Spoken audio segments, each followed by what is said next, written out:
मेरा नाम पवन है और मेरी उम्र करीब 30 साल की है। ये घटना मेरे साथ तब घटी थी, उस टाइम करीबन मेरी उम्र 9 साल की थी। मेरे पिताजी की रेलवे में सरकारी नौकरी थी, तो सरकारी नौकरी की वजह से उनको सरकारी आवाज़ भी मिला हुआ था। और इतने साल पुरानी सरकारी आवाज़ की हालत तो आप लोग समझ ही रहे होंगे। वो बहुत ज़्यादा बेकार थी। पुराने मकान जिनमें ढंग से पेंट भी नहीं किया हुआ था। हमें जो घर अलॉट किया हुआ था वो एक बिल्डिंग थी। उस बिल्डिंग में हमारा तीसरे मंजिल पे एक अपार्टमेंट था जिसमें 2 रूम था, और वो अंदर से देखने में काफ़ी ज़्यादा अजीब लगता था। पेंट आधे उखड़े हुए थे और दोनों कमरे में बहुत ही गंदी सीलन भी थी। किचन भी काफ़ी ज़्यादा गंदा था। लेकिन हम लोग शिफ्ट हुए थे तो हम लोग को वहीं पे रहना था। उससे पहले हम लोग रेंट पे रहते थे। मम्मी भी काफ़ी ज़्यादा खुश थी क्योंकि रेंट का पैसा बचने वाला था। अब उस पैसे को हम लोग नए मकान के लिए सेव कर सकते थे। मुझे उस घर में बहुत ही ज़्यादा अजीब लगता था। जब मैंने पहली बार उस घर को देखा था तो मुझे देखने में ही बहुत ज़्यादा बेकार लग रहा था। वो घर देखने में भूत बंगले से कम नहीं लगता था। हमने अपना सारा सामान शिफ्ट किया। मेरे परिवार में मैं, मेरी मम्मी और एक छोटा भाई था। मैं और मेरा छोटा भाई एक कमरे में रहते थे और मेरी मम्मी पापा दूसरे कमरे में। जिस कमरे में मैं और मेरा छोटा भाई रहते थे वो काफ़ी ज़्यादा छोटा था और उस कमरे से सीलन की काफ़ी ज़्यादा बदबू भी आती थी। मैंने पापा को कई बार इसके बारे में बताया भी है, तो उन्होंने मुझे बोला कि मैं इसके बारे में हाई अथॉरिटी की कंप्लेन कर दिया हूँ और वो इन सब चीज़ का मेंटेनेंस भी कर देंगे। हम लोग जब उस घर में शिफ्ट हुए, हमारे शिफ्ट होने से पहले करीबन वो 7-8 महीने से घर बंद था। और उससे पहले इस मकान में जो भी रहता था उसने अचानक से अपनी नौकरी को छोड़ दिया था। मुझे इतना ही पता था। मेरे मम्मी पापा को इसके बारे में पूरी जानकारी थी। ना उन्होंने मुझे इसके बारे में कभी भी बताया और ना ही मैंने कभी उनसे पूछना ज़रूरी समझा। अब हमें इस नए घर में शिफ्ट हुए 4 महीने से ज़्यादा हो चुके थे। मेरा छोटा भाई और मैं साथ में ही सोते थे। एक बार रात के करीबन 11 बजे मेरे छोटे भाई ने मुझसे बोला कि मुझे टॉयलेट जाना है। मैंने भी उससे बोला हाँ ठीक है चले जाओ। उसको टॉयलेट अकेले जाने में डर लगता था क्योंकि उस घर में जो बाथरूम बना हुआ था वो घर के काफ़ी कोने में बना हुआ था, तो उसको मैं टॉयलेट कराने ले जाता था। लाइट्स बंद हो जाने के बाद घर में ऐसा अंधेरा हो जाता था जैसे कि कभी वहाँ पे लाइट जली ही ना हो। इतना काला घना अंधेरा। नाइट बल्ब भी जलती थी लेकिन घर के पुराने दीवार के वजह से काफ़ी डरावना लगता था। इसलिए हम लोग आमतौर पे टॉर्च का यूज़ करते थे। मेरा छोटा भाई टॉयलेट गया और वो टॉयलेट के अंदर करीबन 5 मिनट तक था। मैं उसके बाथरूम के बाहर ही खड़ा था। काफ़ी देर हो जाने पे मैं जब उसको आवाज़ दी तो वो कुछ भी नहीं बोला। वो चुपचाप अंदर बैठा हुआ था। फिर मैंने अचानक से दरवाजे को नॉक किया और वो अंदर डर के वजह से रोने लगा। मैंने जब उससे पूछा कि आखिर क्या हो गया तो उसने मुझे बताया कि जब वो बाथरूम के अंदर था तो ऊपर से कोई एक छोटा बच्चा उसको झांक के देख रहा था। जब उसने मुझे ये बात बताई तो मुझको लगा शायद वो उसका वहम है, लेकिन वो बहुत ज़्यादा डरा हुआ था। उसने मेरे हाथ को काफ़ी ज़्यादा ज़ोर से पकड़ा हुआ था। फिर मैंने उसको अपने साथ बेड पे ले आया और उसको सुलाने की कोशिश की, पर वो बहुत ज़्यादा डरा हुआ था। उसको पूरी रात नींद नहीं आई। अगली सुबह ये घटना उसने मम्मी को बताई तो मैंने मम्मी को बताया कि कुछ नहीं हुआ है, बस वो डर गया है। मेरे छोटे भाई का नाम अनुज है। ये घटना 2 दिन पुरानी हो चुकी थी। एक बार अनुज को बहुत ज़्यादा डर लग रहा था और उसकी तबीयत भी बहुत ज़्यादा ख़राब थी, तो मम्मी पापा ने सोचा कि अनुज को वो अपने पास सुला लेंगे। मुझे इसके बारे में नहीं पता था। मुझे लगा शायद अनुज उस दिन भी मेरे साथ ही सोएगा, तो मैं अकेले अपने बेड पे लेटा हुआ था। अनुज उस वक्त मम्मी पापा के साथ ही था। मुझे लगा वो खाना खा के दोबारा मेरे पास सोने चला आएगा। उस वक्त मैं काफ़ी ज़्यादा गहरी नींद में था। रात के करीबन 2 बज रहे थे। मुझे कब नींद आई मुझे पता भी नहीं चला। मैं अनुज का इंतज़ार करीबन 12 बजे से कर रहा था। रात के करीबन 2 बजे दरवाज़ा अपने आप खुला। दरवाज़ा काफ़ी ज़्यादा पुराने हो गए थे। दरवाजे जब खुलते या बंद होते थे तो बहुत अजीब तरह की आवाज़ आती थी। पता नहीं जैसे ही दरवाज़ा खुला अचानक से मेरी आँख खुल गई। मैंने देखा कि दरवाजे के पास अनुज खड़ा हुआ है। मुझे साफ साफ उस टाइम अनुज दिखाई नहीं दिया, मुझे सिर्फ उसकी परछाई दिखाई दी। मैंने उससे बोला कि तू वहाँ क्यों खड़ा है, वो आके लेट जाए। मैं काफ़ी ज़्यादा नींद में था और मेरी आंख भी नहीं खुल रही थी। मुझे बस इतना ही पता चल रहा था कि दरवाजे के पास कोई लड़का खड़ा है और उसकी हाइट हूबहू अनुज जैसी ही थी। मेरी ही आंखों के सामने अनुज भागते हुए दरवाजे के अंदर आया मेरे पास, और जैसे ही वो भागते हुए मेरी तरफ आया, मैं अचानक से पूरी तरीके से होश में आ गया।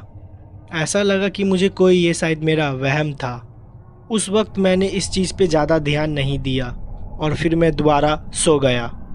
करीबन आधे घंटे बाद मुझे ऐसा लगा कि मेरे पीछे कोई खड़ा है, मेरे बालों को सहला रहा है। पहले मुझे ये मेरा वहम लगा, लेकिन सोते हुए जब मेरी आंखें खुली तो मुझे साफ साफ मुझे ऐसा महसूस हुआ कि मेरे पीछे कोई खड़ा है और मेरे सर को पीछे से कोई धीरे धीरे पकड़ने की कोशिश कर रहा है और अपने होने का मुझे एहसास दिला रहा है। मैंने अचानक से उठा और पीछे देखा, कोई नहीं था, पीछे सिर्फ अंधेरा था। मैं तुरंत अपने बेड से उठा और लाइट को ऑन किया। पूरा कमरा खाली था। उस वक्त करीबन रात के 2:30 बज रहे थे। अनुज अभी भी नहीं आया था। मुझे ये बात नहीं पता था कि वो मम्मी पापा के साथ ही सो रहा है। फिर मैं मम्मी पापा के रूम में गया और रात के करीबन 2:30 बजे उनका दरवाज़ा खटखटाया और उनसे पूछा, अनुज उनके साथ है? उन्होंने बताया अनुज वहीं पे सो रहा है। मैंने मम्मी से कहा, मुझे ऐसा महसूस हुआ कि अनुज मेरे सर के पास अभी खड़ा हुआ था। मम्मी ने बताया वो करीबन 12 बजे से ही वहीं पे सो रहा है, क्योंकि उसको बहुत ज़्यादा डर लग रहा था। मैंने फिर इस बात पे ज़्यादा ध्यान नहीं दिया और आके अपने बेड पे फिर दोबारा सो गया। कुछ देर बाद फिर मेरी आंखें खुली। मेरे बेड के जस्ट सामने एक छज्जा बना हुआ था। उस पे हम लोग थोड़ा बहुत सामान रखा करते थे, जैसे कि टीवी के बॉक्स, कुछ कपड़े, कुछ लकड़ियाँ, सब पुराने चीज़ उसी छज्जे पे रखा हुआ करता था। मुझे ऐसा लगा कि उसके ऊपर बैठ के कोई मुझे देख रहा है। ये मेरा कोई वहम नहीं था। मैंने उसको साफ साफ देखा। कमरे में नाइट बल्ब जल रही थी। नाइट बल्ब पे मुझे वो काली परछाई बैठी हुई साफ साफ दिखाई दे रही थी और वो मुझे ही देख रही थी। उस काली परछाई को देखते ही मैं ज़ोर ज़ोर से चिल्लाने लगा, तो वो मेरे आंखों के सामने ही गायब हो गई। मैं इतनी ज़ोर से चिल्लाया कि मम्मी पापा अपने कमरे से मेरे कमरे में आ गए। मैं अपने कमरे को कभी भी अंदर से बंद नहीं करता था। उन्होंने मेरी चिल्लाती हुई आवाज़ को सुनते ही उन्होंने आके मुझसे पूछा कि आखिरकार तुझे क्या हो गया है।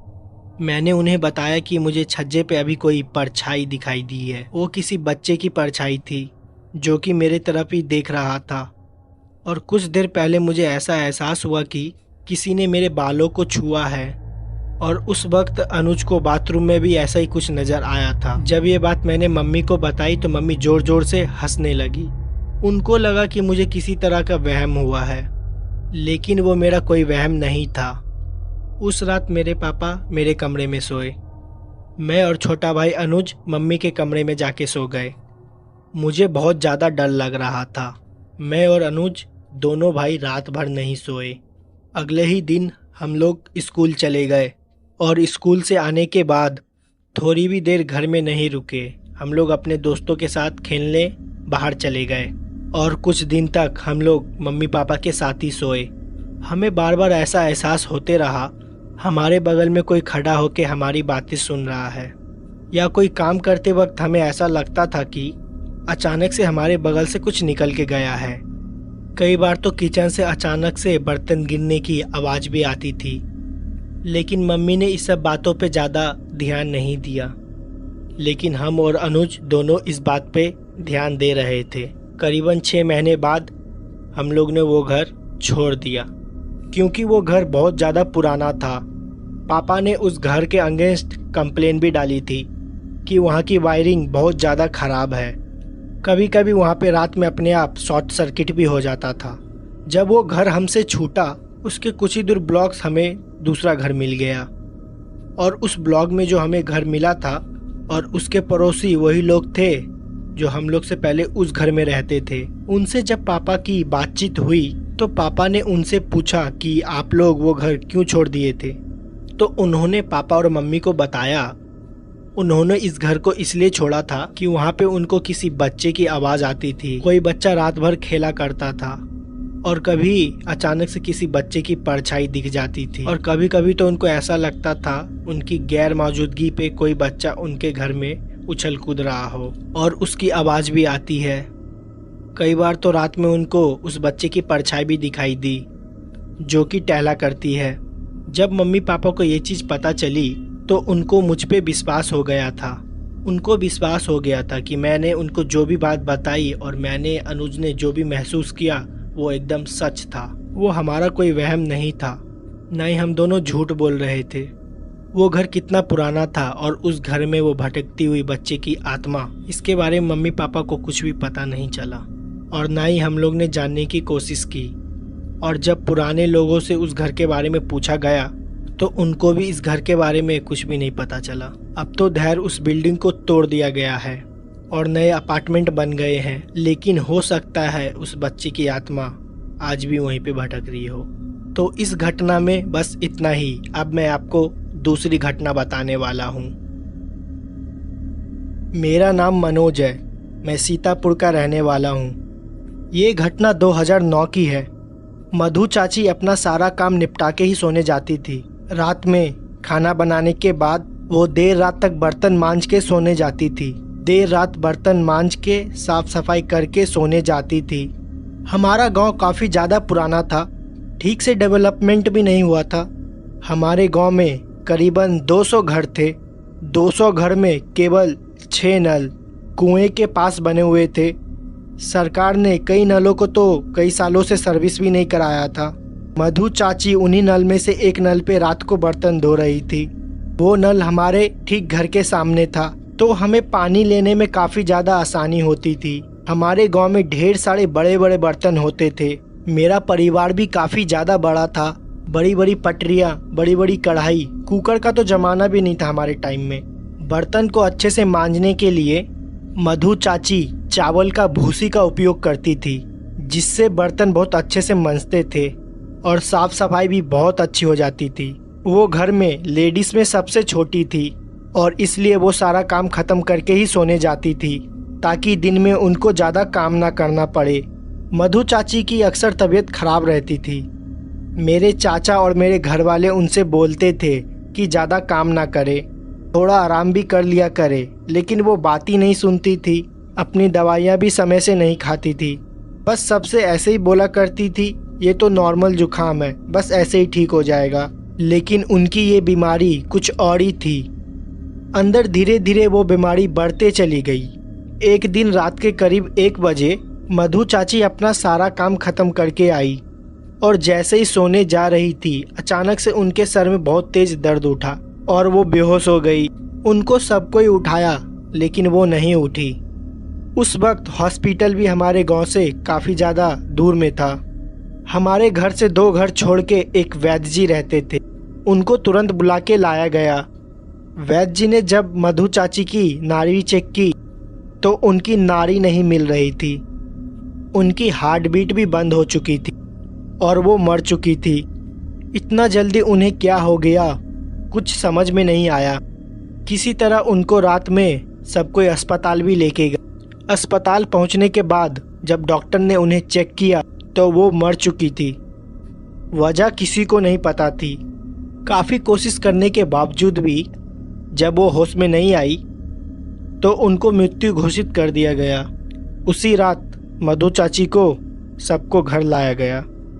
घर लाने से पहले उनके शरीर को एक गाड़ी में रखा गया था जो कि शायद लाश ले जाने को काम आती थी। वो वही हॉस्पिटल के पास मिले थे। उनके मृत्यु शरीर को उस गाड़ी में रखने के बाद उसी में चाचा भी बैठ गए थे और मेरे पापा भी। ड्राइवर गाड़ी चला रहा था। गांव के कुछ और लोग थे जो अपने मोटरसाइकिल से आ रहे थे। गाड़ी उसी वक्त रास्ते में चल रही थी।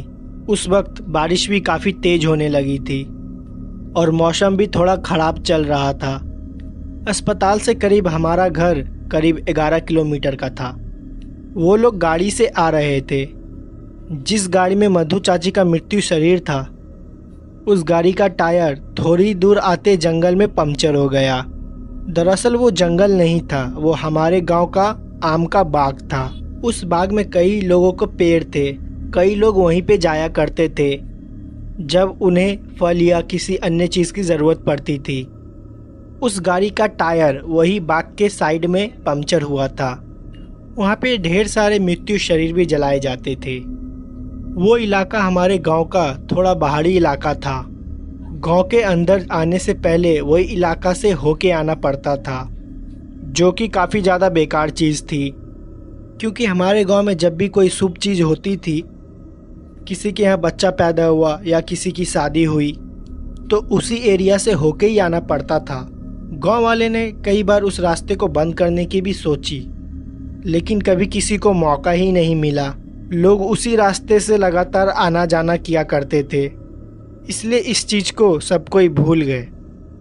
गाड़ी पंक्चर होने के बाद गाड़ी के ड्राइवर ने टायर को चेंज किया।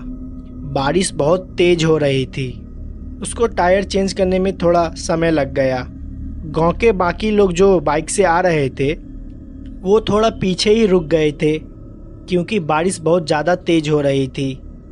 उस वक्त उस बाग में मेरे चाचा, मेरे पापा और ड्राइवर और मधु चाची की मृत्यु शरीर ही थी। किसी तरह टायर को चेंज किया। टायर चेंज करने से पहले ही पापा ने ऐसा महसूस किया गाड़ी के ऊपरी हिस्से पे कोई बैठा हुआ है। उनको कोई काली परछाई दिखाई दी, लेकिन उन्होंने इस बात पे ज़्यादा ध्यान नहीं दिया, क्योंकि उस वक्त चाचा काफ़ी ज़्यादा परेशान थे, तो उन्हें संभालना ज़्यादा ज़रूरी था। उस वक्त ही गाड़ी को बारिश में हमारे घर ले जाया गया। मुझे आज भी साफ साफ याद है, मैं जग रहा था जब वो गाड़ी आई। पापा और चाचा चाची की शरीर को उतार रहे थे। मम्मी ने मुझे अंदर भेज दिया था, लेकिन तभी मम्मी ने मुझे घर भेज दिया। लेकिन मैं खिड़की से सब कुछ साफ साफ देख रहा था। उनके शरीर को उतार के ज़मीन पे रखा गया और बगल में ही तनके को सुलगा दिया गया, क्योंकि बगल में धुआं रहे और आग जलती रहे। कहते हैं मृत्यु शरीर के पास हमेशा आग जलती रहना चाहिए और लोहे का भी सामान कुछ रखा रहना चाहिए, नहीं तो नकारात्मक आत्माएं शरीर के अंदर प्रवेश करने की कोशिश करती है। बारिश काफ़ी ज़्यादा तेज हो रही थी। पूरा गांव एकदम ज़्यादा शांत था। इसके वजह से तो आधा गांव अपने घर से बाहर भी निकल के नहीं आया था। चाची का शरीर बरामदे में ही रखा हुआ था। अभी भी उसमें कोई क्रिया नहीं की गई थी, क्योंकि घर के कई लोगों को संदेश भेज दिया गया था। उनको भी आने में थोड़ा समय लगने वाला था। बारिश की वजह से उनको कोई साधन भी नहीं मिल रहा था। उस वक्त घर में मैं, मम्मी, पापा, चाचा और हमारे दादाजी ही थे। हम सब लोग जग रहे थे और उनका शरीर बरामदे में ही रखा हुआ था। बारिश बहुत ज़्यादा तेज हो रही थी और बादल भी बहुत गरज रहे थे। बादल की गरज और हल्की फुल्की रोशनी चाची के मृत्यु शरीर पे पड़ रही थी, जो कि पुराने डबल बेड के चादर से ढका हुआ था। एक एक करके धीरे धीरे सब कोई सोने लगे। चाचा जग रहे थे। चाचा पूरी रात चाची के बगल में ही बैठे रहे। काफ़ी ज़्यादा थकान हो रही थी उनको, जो कि उनके चेहरे पे साफ साफ झलक रही थी। पापा ने चाचा को जाके बोला कि वो थोड़ी देर आराम कर ले, क्योंकि कल बहुत काम करना है। अगर वो जगते रहेंगे तो उनकी भी तबीयत खराब हो जाएगी। चाचा सो नहीं रहे थे, लेकिन पापा ने ज़बरदस्ती उनको सोने के लिए भेज दिए। वो कर भी क्या सकते थे, पूरा घर एकदम शांत था और पूरे गांव में किसी कुत्ते भौंकने की भी आवाज़ नहीं आ रही थी। बस दो आवाज़ ही सुनाई दे रही थी, बारिश की और बादल की गरज। इसके अलावा और कुछ सुनाई नहीं दे रहा था। सब कुछ एकदम शांत था। किसी को पता भी नहीं चला। बारिश की कुछ बौछारें इतनी तेज थी, वो चाची के मृत्यु शरीर तक गिर रही थी और उनके बगल में जो जलता हुआ गोबर का उपला यानी कि कंधा रखा हुआ था, उस पर भी जाके गिर रही थी। कुछ देर बाद वो जो उपला जल रहा था पानी की वजह से बुझ गया और वहाँ पे धुआं होना बंद हो गया और आग एकदम शांत हो गई। दादाजी सो गए थे, मम्मी भी मेरे बगल में ही सो रही थी, लेकिन मुझे नींद नहीं आ रही थी। चाचा भी आराम कर रहे थे, उनको भी कुछ समझ में नहीं आ रहा था, इसलिए वो अपने कमरे में जाके चुपचाप बैठे हुए थे। पापा चाची के मृत्यु शरीर के पास ही बैठे हुए थे। मुझे साफ साफ याद है उस वक्त रात के 2 या 2:30 बज रहे थे। मुझे साफ साफ याद है उस वक्त रात के 2 या 2:30 बज रहे थे। एक जोरदार बिजली कड़की। जिस कमरे में मैं और मम्मी लेटे हुए थे उसका दरवाज़ा नहीं बंद था, उसमें बस पर्दा लगा दिया था और दरवाज़ा इसलिए नहीं बंद किया गया था ताकि किसी को भी किसी चीज़ की ज़रूरत हो तो मम्मी जाके उसे दे दे। हमारे घर में सिर्फ 2 ही महिला थी, एक मेरी मम्मी और एक चाची। चाची अब ख़त्म हो गई थी। उस वक्त मैं चुपचाप अपनी कमरों में लेटा हुआ था और दरवाजे के बाहर ही देख रहा था। बादल की गरजने की रोशनी मुझे दरवाजे पे साफ साफ गरजने की आवाज़ सुनाई दे रही थी। उसी रोशनी में मैंने किसी को एक तरफ से दूसरी तरफ जाते हुए देखा और वो कोई महिला थी। मैंने साफ साफ उन्हें देखा था, ये मेरा कोई वहम नहीं था। उसने साड़ी पहनी हुई थी, एक तरफ से दूसरी तरफ घर के अंदर जा रही थी, मतलब घर के बरामदे से होते हुए किचन की तरफ। मुझे समझ में नहीं आया मैंने क्या देखा। मैं थोड़ा सा डर भी गया था, पर मुझे लगा शायद गांव की कोई महिला आई होगी। चाची की एक सहेली थी जिसका नाम सुषमा था, वो अक्सर चाची से मिलने आया करती थी। सुषमा को अभी तक चाची की मौत के बारे में पता नहीं चला था, तो वो शायद मिलने आई होगी। मैं तुरंत अपनी बिस्तर से नीचे उतरा और मैंने सोचा मैं जाके सुषमा चाची को सब कुछ बता दूं, लेकिन वो गायब हो गई। ऐसा लगा हो कि वो एकदम हवा हो गई हो। मैं कमरे से बाहर निकल के किचन की तरफ जाके देखने लगा, मुझे कुछ भी दिखाई नहीं दिया। मैं फिर दोबारा घर के बाहर के तरफ गया और मैं एक चीज़ देख के एकदम हैरान हो गया। मेरी चाची का मृत्यु शरीर वहाँ पे नहीं था और जिस चादर से उन्हें ढक रखा था वो नीचे की तरफ पड़ा हुआ था। जिस तसले में गोबर के उपले जल रहे थे उसमें पानी भरा हुआ था और मेरे पिताजी वहीं पे बगल में कुर्सी पे बैठे हुए सो गए थे। दादाजी अपने कमरे में सो रहे थे और मम्मी भी अपने कमरे में सो रही थी और चाचा जी ने अपने कमरे के दरवाजे को अंदर से बंद किया हुआ था। उस वक्त पूरे घर में मैं ही जग रहा था। हमारे घर में छत की ओर जाने के लिए एक सीढ़ियाँ हैं। वो सीढ़ियाँ चारों तरफ मोटी मोटी दीवारों से घिरी हुई है। उसमें ज़्यादा रोशनी भी नहीं जाती है, लाइट भी नहीं थी, अंधेरा भी काफ़ी ज़्यादा था। छत पे जाने के लिए जब मैं उन सीढ़ियों से गुजरता हूँ तो ऐसा लगता है कि कोई अंधेरे कमरे से गुजर रहा हूँ। मुझे छत के ऊपर से छत की दरवाज़ा खुलने की आवाज़ आई। हमारे यहाँ का किचन का एरिया जहाँ पे सब कोई ज़मीन पे बैठ के खाते हैं, उसके ऊपर कोई भी छत नहीं है। वहाँ से डायरेक्ट आसमान से पानी चबूतरे पे ही गिरता है। मैं अपने आप को उन पानी को बूंदों से बचाते हुए सीढ़ियों की तरफ गया। मैंने सोचा कि मैं सीढ़ियों की तरफ जाऊं। जैसे ही 2 सीढ़ियाँ चढ़ के अंधेरे की तरफ घूमा, मुझे ऐसा महसूस हुआ कि उन सीढ़ियों पे कोई बैठा हुआ है। मुझे अंधेरे में साफ साफ दिखाई दे रहा था कि कोई अंधेरे में है। सीढ़ियों के ऊपर का दरवाज़ा खुला हुआ था, उनसे मुझे चमकती हुई परछाई से मुझे साफ साफ दिखाई दे रहा था। वो कोई औरत थी। मैं समझ गया था वो कोई और नहीं, चाची ही है, क्योंकि उनका शरीर वहाँ पे नहीं था।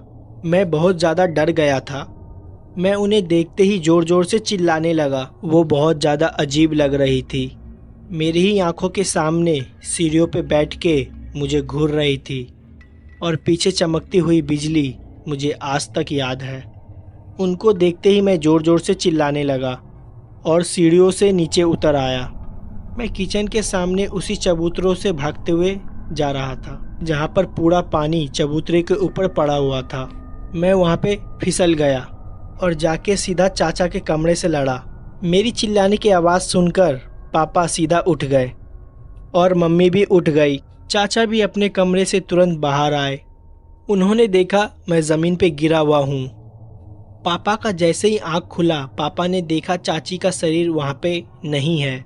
वो सब लोग भागते हुए मेरे पास आए, तो मैंने उन्हें बताया कि चाची ऊपर सीढ़ियों के पास बैठी हुई है। मैं जैसे ही सबको ये बात बताई, सब एकदम हैरान हो गए। पापा और चाचा तुरंत सीढ़ियों की तरफ भागते हुए गए। उन्हें वहाँ पे कोई भी नहीं दिखा, लेकिन सीढ़ियों के ऊपर का दरवाज़ा एकदम खुला हुआ था। दोनों लोग छत पे गए और वो देख के हैरान हो गए। चाची का शरीर छत के बीच में ही पड़ा हुआ था, बारिश में भीग रहा था और उनके पूरे कपड़े खुले हुए थे। ऐसा लग रहा था कोई उनके शरीर में घुस के ये सब हरकत कर रहा है। बाल पूरे बिखरे हुए थे, मुंह खुला हुआ था और आंखें एकदम पत्थर की हो गई थी और पलट गई थी। उस दृश्य को देख के पापा और चाचा बहुत ज़्यादा डर गए थे। उनकी हिम्मत नहीं हो रही थी कि वो लोग शरीर के पास जाए, लेकिन किसी तरह ऊपर का नाम लेते हुए वो लोग चाची के शरीर के पास गए। उन्होंने चाची का शरीर को हिलाने की कोशिश की। चाचा को लग रहा था शायद वो अभी भी जिंदा है और उठकर खड़ी हो जाएगी, लेकिन ऐसा कुछ भी नहीं हुआ। फिर चाचा और पापा उनके शरीर को उठाकर उसी जगह पर लेके आए और दोबारा आग जलाई। फिर वहीं पे सब लोग बैठे हुए थे। मम्मी ने मुझे दोबारा कमरे के अंदर भेज दिया, लेकिन मैं कमरे के अंदर नहीं रुक रहा था, इसलिए मैं दादाजी के पास जाकर सो गया। कुछ देर बाद बारिश भी बंद हो गई और सुबह के 4 बज गए थे। गांव में सब कोई जल्दी उठ जाते हैं और धीरे धीरे पूरे गांव को पता चल गया कि चाची अब नहीं रही है। घर के सामने भीड़ लगना चालू हो गई। फिर चाची का अंतिम क्रियाक्रम भी किया गया और रात को जो ये घटना हम लोग के साथ घटी थी, इसको लेके चाचा और पापा ने किसी को कुछ नहीं बताया।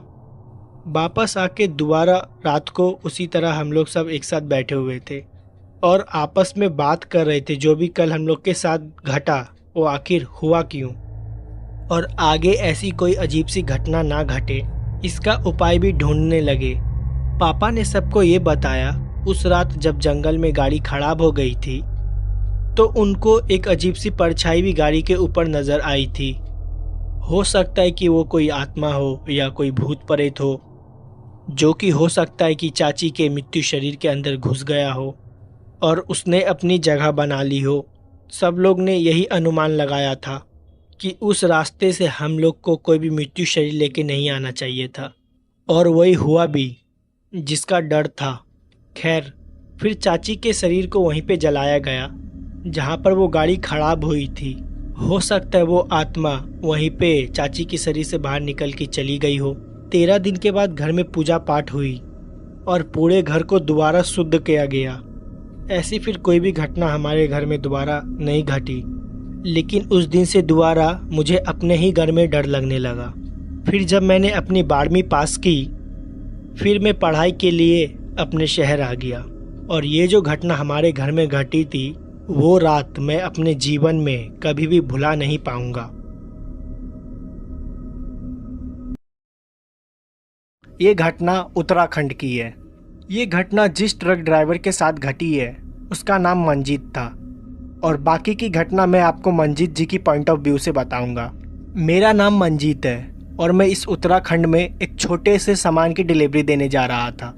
मेरा एक बहुत ही छोटा सा ट्रक है जो कि आदमी लोकल सामान लोकल ट्रांसपोर्ट के लिए यूज़ किया करते हैं। जब मुझे कोई भी ट्रांसपोर्ट के लिए सामान नहीं मिलता है तो मैं उसी ट्रक पे सवारियों को भी बैठा लेता हूँ। इससे मेरी कुछ इनकम हो जाती है। ऐसे ही मैं एक बार देहरादून की रास्ते पे जा रहा था। वो रास्ता गंगोत्री के लिए जाता था।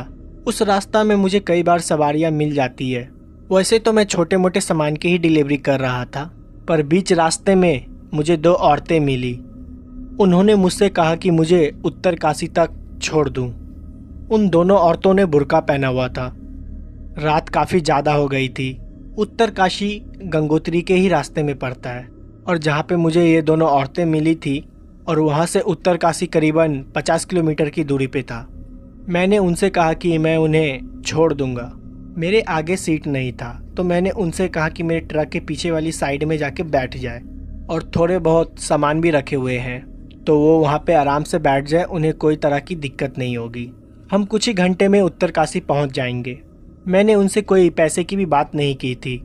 रात बहुत ज़्यादा हो गई थी और मुझे लगा कि मुझे उनकी मदद करना चाहिए। मैंने इन बात पे ध्यान भी नहीं दिया कि इतनी रात को ये यहाँ पे कर क्या रही हैं। मैं किसी और धुन में था। उनसे बात करते समय शायद थोड़ा सा मोहित हो गया था। वो दोनों फिर जाके मेरे पीछे वाले ट्रक के ट्रेनर में बैठ गई और मैं बैक मिरर से उन दोनों को देख रहा था। उन्होंने अपने चेहरे को ढक रखा था, लेकिन वो लोग काफ़ी देर से चुपचाप बैठी हुई थी। उन लोग ने एक दूसरे से बात तक नहीं की थी और ये सारी चीज़ मैं अपने बैक मिरर पे देख रहा था। कुछ देर के लिए मुझे ऐसा लग रहा था कि वहाँ पे 2 औरतें नहीं 2 मूर्तियाँ हैं, क्योंकि वहीं पे चुपचाप रखी हुई है। करीबन 20 किलोमीटर ड्राइव करने के बाद मैं आगे जाके एक छोटी सी गुमती पे रुका। मुझे सिगरेट पीनी थी और ठंड भी काफ़ी ज़्यादा लग रही थी। उन लोग को भी भूख लग रही होगी, तो मैंने उनसे जाके पूछा कि आप लोग कुछ खाइएगा क्या। उन्होंने मेरे सवाल का कुछ भी जवाब नहीं दिया और चुपचाप बैठी हुई थी। मुझे लगा उन लोग को शायद थोड़ा अजीब ना लगे और मैं खुद ही थोड़ा चाय और थोड़ा सिगरेट पी के दोबारा गाड़ी चलाने लगा। जब मैं उनसे खाने के लिए पूछ रहा था, गुमती वाला जिससे मैं चाय और सिगरेट लिया था वो मुझे देख रहा था।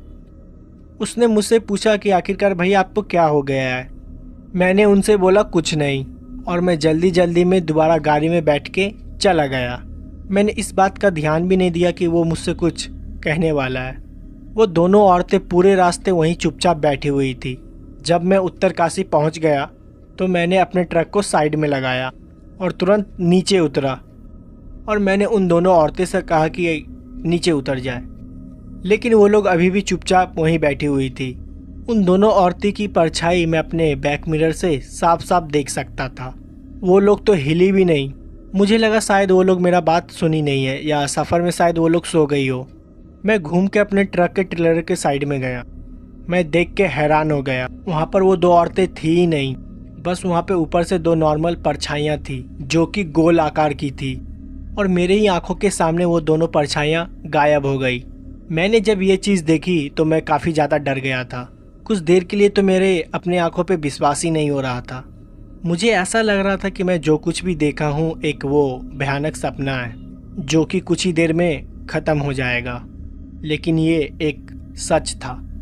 मैंने फिर इसके बारे में किसी को नहीं बताया। मैंने सारा सामान अनलोड करवाया। फिर करीबन 1 घंटे के बाद मैं अपने घर की तरफ निकल गया जहाँ से मैं आया था, क्योंकि अगले दिन मुझे दोबारा एक सामान की डिलीवरी करनी थी। मैं दोबारा जाते वक्त उसी गुमती पे रुका जहाँ पर मैंने रुक के चाय और सिगरेट पिए थी। मैंने गुमती वाले से पूछा, जब मैं पिछली बार यहाँ से निकला था तुमको मेरी गाड़ी पे 2 औरतें बैठी दिखी थी क्या? उन्होंने साफ साफ मना कर दिया। उन्होंने कहा मैं बार बार पीछे मुड़ के अपने आप से बात कर रहा था और जब वो गुमती वाले ने मुझसे पूछा तो मैं जल्दी में निकल गया। मैंने उन्हें बताने का मौका तक नहीं दिया कि मैं हवा से बात कर रहा था। जब ये गुमती वाले ने ये बात मुझे बताई तो मैं काफ़ी ज़्यादा डर गया था। मैंने इसके बारे में उस गुमती वाले को भी बताया। उसने कहा ऐसा कई बार हो चुका है। उन्होंने मुझे बताया रात के वक्त 2 औरतें उन्हें लिफ्ट मांगते हुए दिखाई देती है। कभी तो वो दोनों औरतें सफ़ेद साड़ी में भी दिखाई देती है और कई बार वो दोनों बुर्का पहने हुई रहती है। वो कौन है, कहाँ से आती है और कहाँ जाती है, इसके बारे में किसी को भी नहीं पता है। पर आज तक उस औरतों ने किसी को भी नुकसान नहीं पहुँचाया। मेरी किस्मत अच्छी थी कि मैं बच गया। फिर उस दिन के बाद मेरे साथ ऐसी कोई भी घटना उस रास्ते पे नहीं घटी।